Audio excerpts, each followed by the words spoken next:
Nympha di Mano, ikaw ay magmamahal ng dalawang lalaki ng sabay.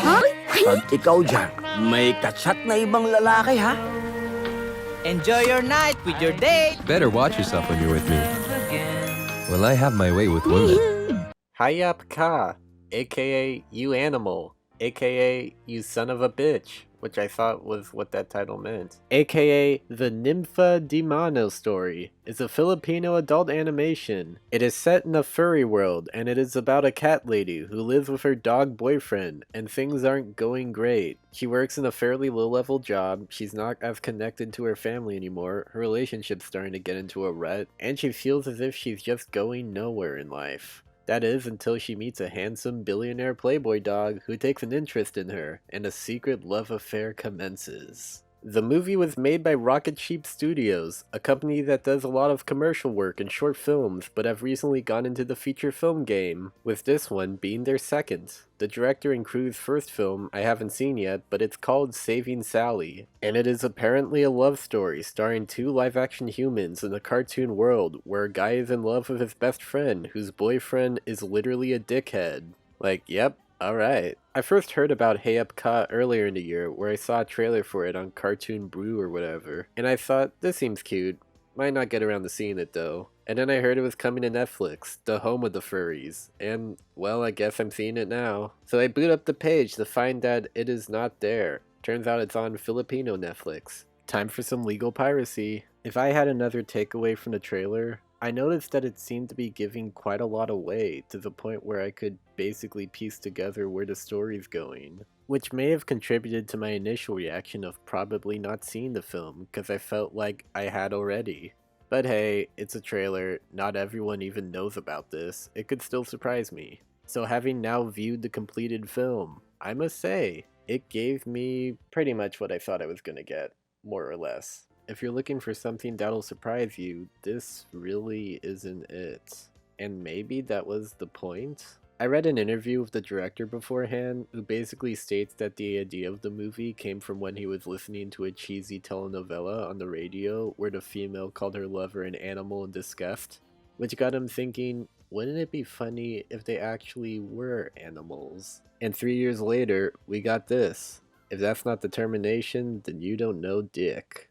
It follows all the usual beats that a story like this will go on, without a whole ton of variation apart from them, well, being animals. Although that said, the filmmakers outright admitted to it being a tribute slash pseudo-parody to the predictable nature of soap opera love triangle stories. So your mileage may vary into whether it works for it or not. As for me, I personally don't care about these types of stories. I don't watch telenovelas, I don't get the appeal of soap operas in general. There's like a million episodes and way too many characters and they look like they're shot on 10-year-old cameras. Like, how am I supposed to get into these? They've gotta be some of the most alienating forms of media I've ever come across. And my dad watches so many British ones. I've heard the EastEnders and Coronation Street themes way more than I'd ever want to in a million years. I hear them in the back of my brain every day.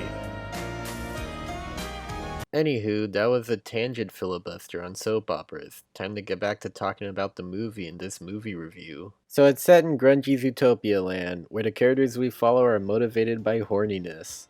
Can I play with your sax? Your cojones? Your jewels? The cat girl is a sex-crazed romantic who's unfulfilled with her life until she meets and wants to do it with Playdog. Playdog has had numerous flings in the past, mainly because he can't keep it in his pants. And although he's into Catgirl, his womanizing ways don't seem to be the most trusting incentive for a relationship, but then again, she's also basically cheating on her dog boyfriend, so they kinda squaresy. While admittedly the Playdog did have more of a character than I thought they were gonna give him, he and Cat Lady are the only ones who are somewhat fleshed out. Everyone else feels fairly flat. Dog boyfriend is horny and an asshole. Bunny friend is judgmental on Catgirl shit, and also horny for dog. Frog is put upon, and actually the least horny character in the whole thing.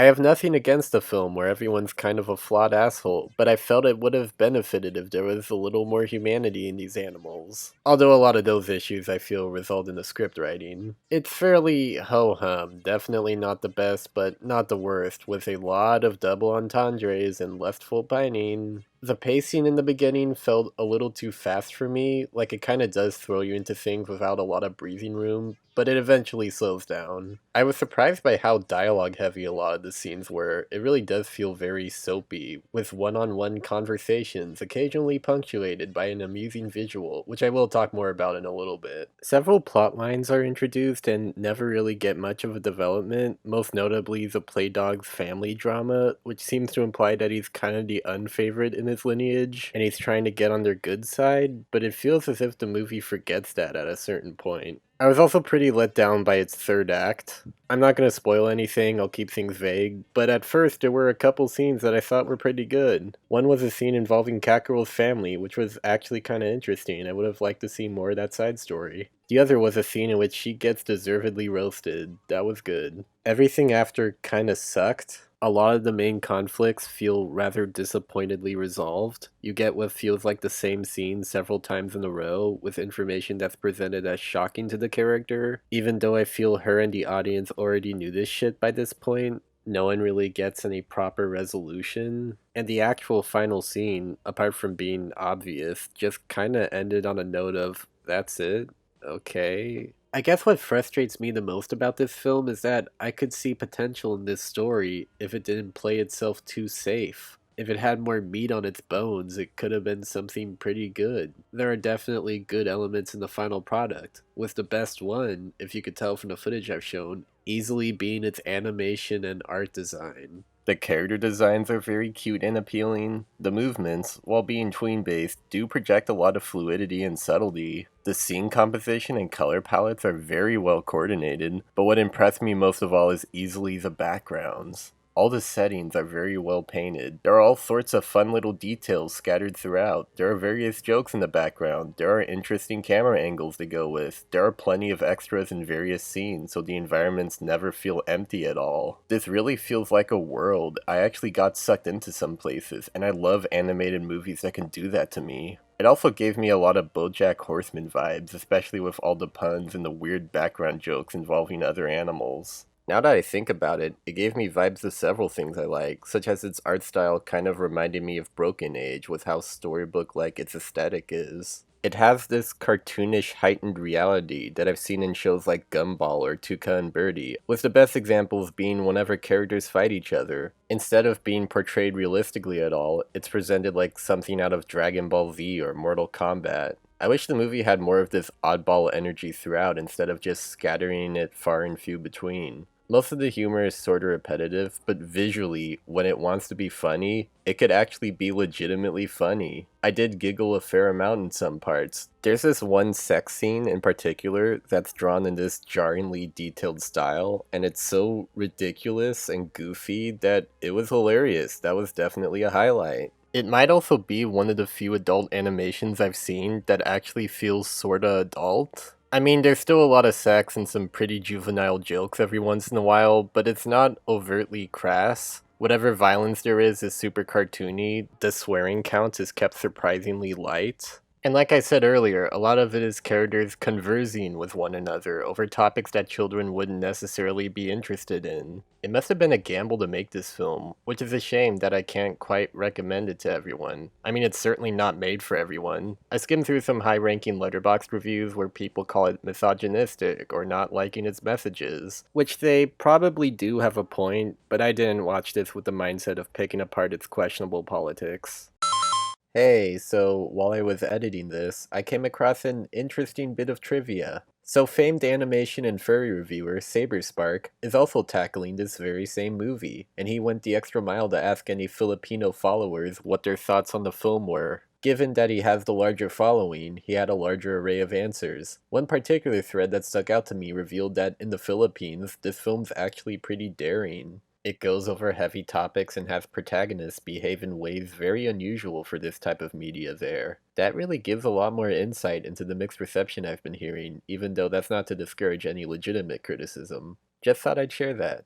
I also heard one of the actors involved got into some shit, but I have no idea about any of that. I have been browsing the official Facebook page for Rocket Sheep Studios, and they post some cool behind the scenes content, some of which appears during the credits, which animated movies should do more of. And they also repost fan art, as well as even being aware that they aren't going to please everyone with their work. That's honestly pretty humble of them to outright admit that. If anything, this shows to me that Rocket Sheep does have genuine potential. They just need better material to work with. What's also worth noting is that the department for making feature-length animated films in the Philippines is practically non-existent, and they want to expand on that, which is a really neat goal, and I'm happy to have supported them somehow. It's always nice to see some animation made from the point of view of a culture you're not familiar with. And come to think of it, the only other bit of Filipino animation that I know of is, well... It's the Nut Shack. It's the Nut Shack. It's the Nut Shack. It's the Nut Shack. So if this ever comes out to America and you're still intrigued enough to want to see it, like how I was, then who am I to stop you? Just know what you're gonna get out of it, and you may find it alright. Otherwise, it's just another nicely animated thing that the cat dragged in. I'm tired, I don't... 5 out of 10.